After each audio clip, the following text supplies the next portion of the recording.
6:41 and up until Halloween, Daybreak is taking you to some of the most haunted, enchanted, or cursed places in our region. And this morning, as our Western New York Haunt series continues, we head to Cattaraugus County.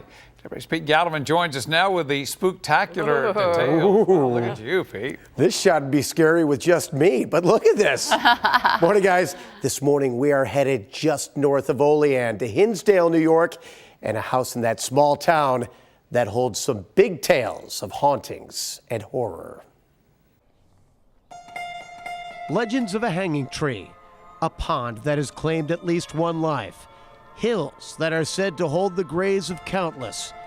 All of this just a backdrop for what many believe to be one of the most haunted houses in Western New York, the Hinsdale house. The house is in the middle of nowhere at the end of a dead-end street.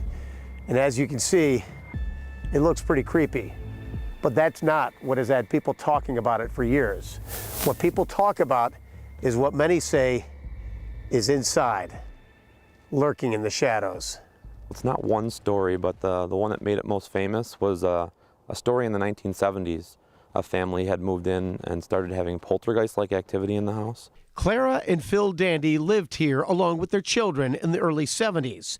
The activity became so frequent and menacing that they ultimately called Father Alphonsus, a priest from St. Bonaventure, for help. Performed a structural exorcism of the house. This is the room that the exorcism took place in. What they said is when they started doing, Father Alphonse started doing the exorcism, that the house started shaking and it sounded like a crying noise, screaming noise coming out of the windows. It didn't work. And his advice to the family was to leave, and it was all over the Buffalo News and Olean Times-Herald. But present owner Dan Klass, who's a paranormal investigator himself, says that he believes the hauntings go back centuries. That dates back to 1799 now, with an Indian massacre. That could be the reason for this haunting here. Mary Ball has come to the house and run tours for many years. Very active. She had an experience that seemed to support that theory. My son, who was handicapped, was sitting on that bed one night. He didn't know the stories about the house. He just knew it was haunted. He looked out that window. He saw his dad by the fire, the campfire. And he asked me, he says, "Who's the angry Indian staring at Daddy?" He had no idea there was Indians here. But the horrific history doesn't end there. During the 1800s, there were stories of a pair of brothers who lived here who raided passing stagecoaches, robbed and killed the occupants, and buried them, either in the cellar or the hills behind the house. Dan says the tortured past seems to echo today in many manifestations. We've caught in pictures of shadow figures, pictures just that looks like a girl in a white dress. Wow, that's an arm coming up from in back of Bobby. We have pictures of it looks like a girl sleeping on the couch, and it looks like an arm going underneath her blanket then dropping down on a video. We've gotten EVPs in the basement saying, "I'm dead, I'm buried, find me, help." Are you still here in this room? This EVP recording was captured during a taping of Dan's online web show, Behind the Shadows. He says that some spirits want to communicate, while others seem to be more aggressive.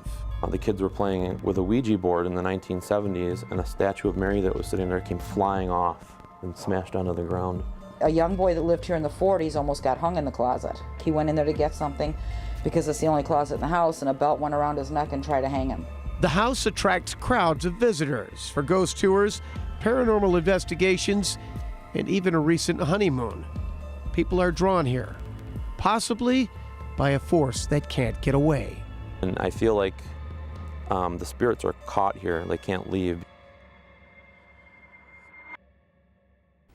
Now, the Hinsdale house has been featured on some national television shows, including Paranormal Lockdown. Right now, the owner is trying to raise some cash to make repairs, including a new septic system, so that the house can continue to be used for paranormal research.